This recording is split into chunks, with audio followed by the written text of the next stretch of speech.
And then as soon as they yelled cut, they were like, "Oh, are you all right? Yeah, no, like, can I get a cup of tea, maybe?" You know, they were like so chill, but they looked insane. Top of you.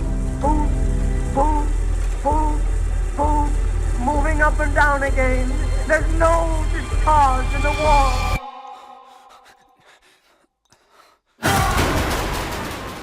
For people who have not seen the film, who are you playing in 28 years later?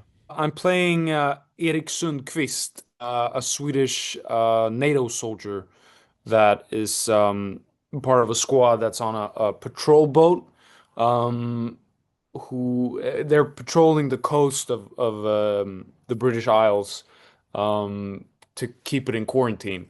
And their patrol boat hits a rock and they accidentally blow ashore and have to do everything they can to survive for as long as possible. This is, of course, the third film in this series. Are you a fan of the first two films? Oh yeah, I am. I love this world so much. I think it's really cool. And I mean, what Danny and Alex and Cillian Murphy were able to do with the first film was I think like historic. I think it was such a cool way of telling that story. Um and how it like has evolved from like the first film to the second and now to this third film. I think it's a good curve. You know what I mean? Yeah. Did you watch or rewatch the two first films in preparation for this, or? Yeah, I did. Actually, like when I got the request to self-tape for this, I'm ashamed to say this, but I had no idea what 28 Days Later was. I just figured out I was 10 days old when it premiered here in Sweden. So I didn't get a chance to see it then, sadly. But I felt excited nonetheless, because I thought it was like, this looks cool, like apocalypse world. I'm a soldier, okay, nice. And then, you know, as that process, the audition process progressed, I got the chance to watch both the first and the second film, and I was blown away. I thought they were great. And now they did screenings all over the world. In now in May, and they showed the first film on like a big screen. And I felt like such a privilege because I missed the first chance to do it. So getting to see that on a big screen felt amazing. You just mentioned the audition and self-tape. Could you take me through the casting process? Yeah, so the way it works with these kinds of international projects is you get a request to do like a self-tape, so casting that you do from home. And I got that in like February last year, I think. And again, I didn't know what 28 Days Later was. I didn't know who Danny Boyle was. I had seen his movies, but I I didn't know him specifically. Um, so I did the self-tape and then I sent it and then I didn't think more of it really because I didn't realize the big scale that it was. Which I think was good because it's easy to get like preoccupied with that thought. And then like 2 months go by, and I was on my way on a vacation in Indonesia, and my agents told me like you have to like rebook your flights because you have to be in London. You're doing a screen test with Danny Boyle. And I was really longing for a vacation at that point. So I actually, again, I didn't know who he was. So I felt like, oh, this is painful. This is a hard decision. I felt like, but luckily I had people in my close vicinity who were like, you have to go. Like, do you know who this guy is? And I'm like, let me Google him. And I was like, oh wait, now I know. Like Train Spotting is an amazing film. So luckily I went to London and I did the screen test and then I rushed to the airport and flew to Indonesia and then like 3 or 4 or 5 days into that vacation I was talking to my agents about something much less fun over the phone and then they texted me. They were like, Can you talk this afternoon?" And I was like, "Yeah." And I was expecting a really boring meeting. But then they called and were like crying. And I was like, what's going on? And they're like, you got the part. And I was like, what? I screamed. And we were in the middle of the jungle and it was a storm. And I took a swim in the pool and drank champagne and I was so happy. I called my parents. It was amazing. Yeah. There were so many dead. Every skull is a set of thoughts. This is a monument to them. So your character is Swedish. Was Eric Swedish from the beginning? Um, yeah, I always knew him to be Swedish. I can't say you have to ask Alice Garland that question, but for me, he was always Swedish. When we did the screen test in London, Danny like started to experiment with like incorporating Swedish in the script and for this character. And then on set we developed that even more. So he would come to me and he would say like I want you to say this in Swedish like yeah, and a bunch of swear words. And I was like, yeah, no worries. And then I would do it, and then the script supervisor would come to me, and she was like, "Can you just like write here on my iPad what you said and translate it?" And I was like, "Yeah, yeah, yeah, no worries." And she was like, "Oh, wow, okay, yeah." Yeah, I think we had a lot of fun with him being Swedish. It was great. Yeah, Yeah, it's very fun. Even me being a Danish, seeing yeah, see a Swede yeah, talking Swedish on the big screen. That's fun. yeah. Um, did you help add anything else that makes him more Swedish or anything like that? I think when I auditioned, my hair was dyed blonde. And then I got to London and up to Newcastle, and we did a makeup test, and they cut my hair, and so it was back to my like normal color, which is like this almost, which is much darker. And then Danny came in and was like, "No, no, I like the blonde," and I was like, "Yeah, whatever you want, man." And so we dyed the hair blonde, which I think was good. It makes him look a bit more Swedish. But other than that, I think with the blonde hair and the Swedish language, I think maybe he has a little bit of a Swedish temperament too. Uh, it's like jumping back and forth between being like a loose cannon, kind of pissed off, but then also really like jokey. Um, so we had a lot of fun with it. Yeah. Stay really still.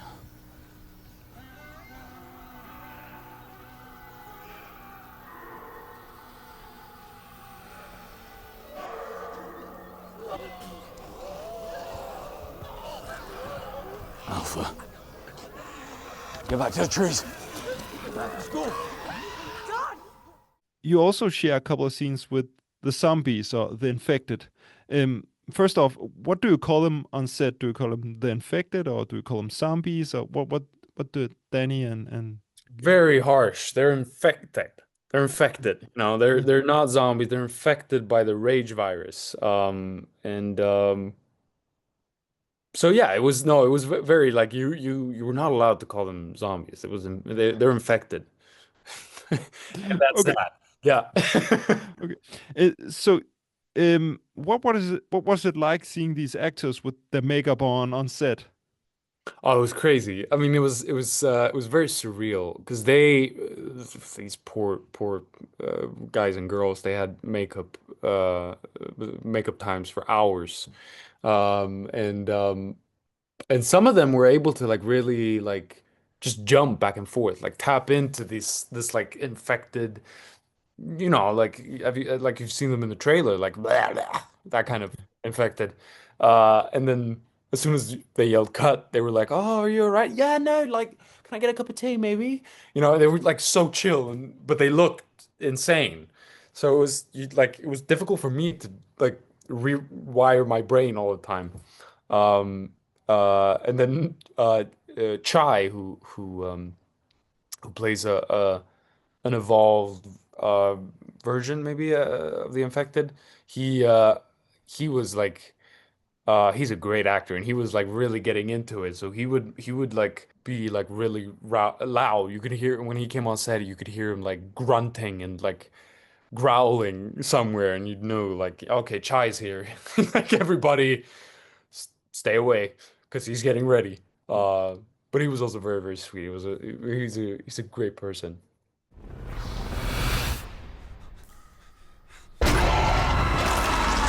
Could you talk a little bit more about the actual scenes shooting with the infected, of course? Yeah, Yeah, the yeah. infected.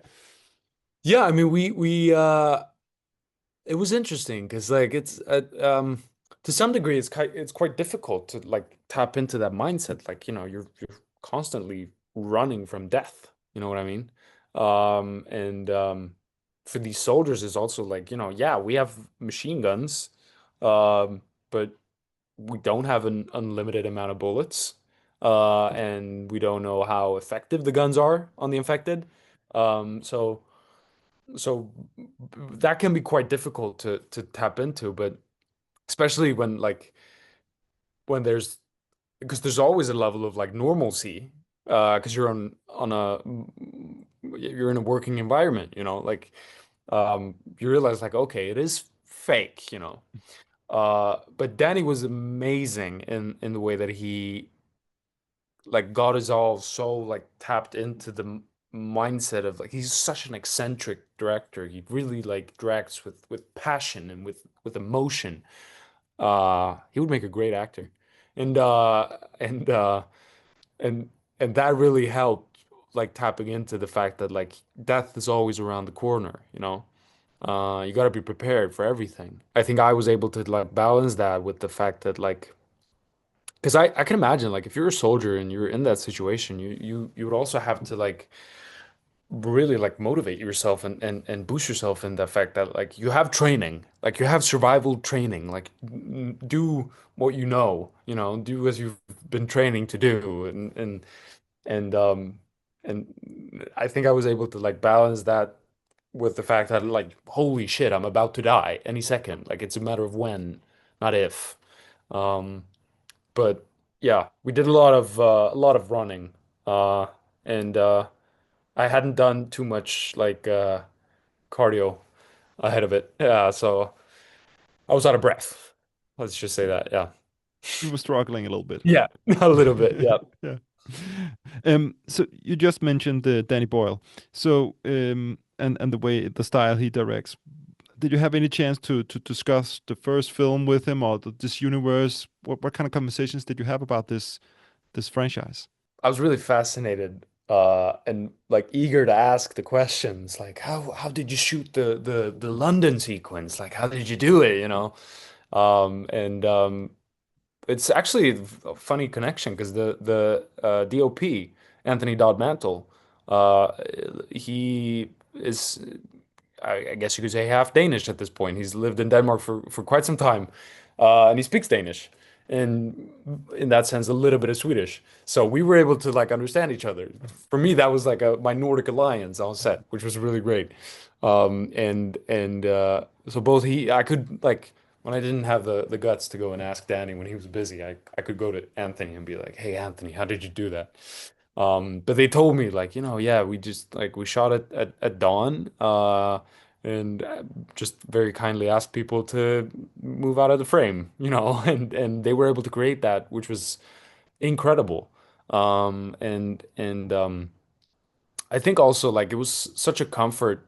I mean, it's a big deal that like Danny and Alex are like reuniting to go back into this world and with the experience that they have from shooting that first film is it's very comforting, and they're obviously very very competent and you really feel like the way that the visuals and the environment plays such a big part in this film.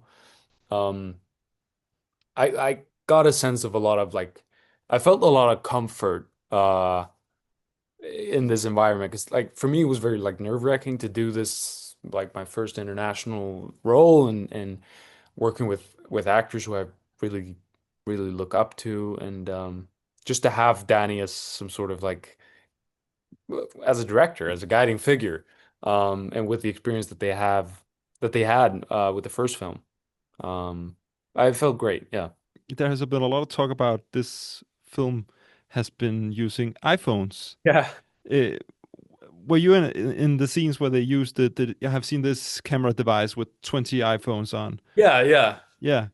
Yeah, I remember. Yeah, we did one scene where we used that and it was, I was so confused when they rolled that on set. I was like, "What is this?" And I asked Danny. I was like, what's going on here? Like, what are you doing? How does this work?" I couldn't like wrap my mind around how it would look. And he was like, it creates this really cool effect, like it's haunting, you know. And they had the ability to do that uh, with the iPhones, of course. I mean, you probably wouldn't have that opportunity if you were to shoot with the cameras that most films shoot on these days. So that was really cool, and you could see Anthony being like hungry for creating something cool with this new technique. Um, uh, I still has haven't really understood how that device works fully. I just know it looks really cool when they use it. Um, and I just decided to back off when they rolled it on set. I was just like, okay, this is out of my league. This is above my pay grade. I'm done. You know, when I look in your face, see your granddad's eyes. It's nice. Exactly. You should get some sleep. I stay awake. Keep watch. Okay, Dad.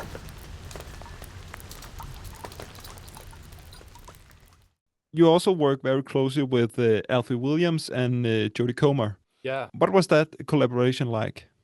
Alfie is such a sweet human being and such a great actor too. He's just so like raw.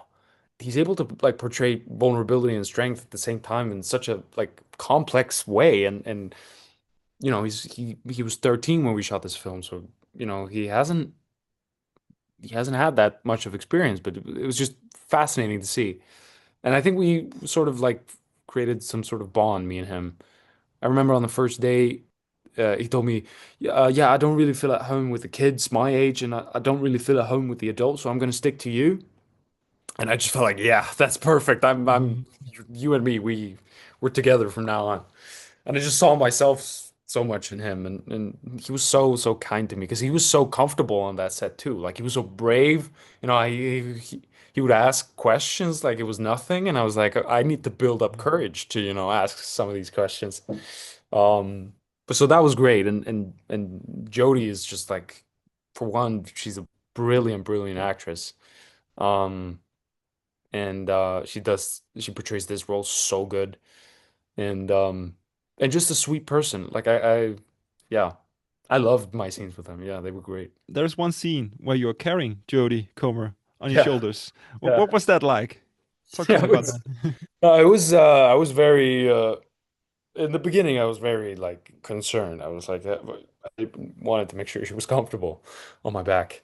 And she was so kind too. She was just like, no, whatever you need. And we had, yeah, it was a weird sort of like tug of war, over who should get the pity. But it was great. I mean, it was my first scene too, I think, that I shot. So it was a good bonding experience for me and Alfie and Jodie. Yeah, but I was quite tired after that day. I was, but it was fun too. It was a good start. There's no discharge in the war! 7, 6, 11, 5, 4, 17, 32 the day before.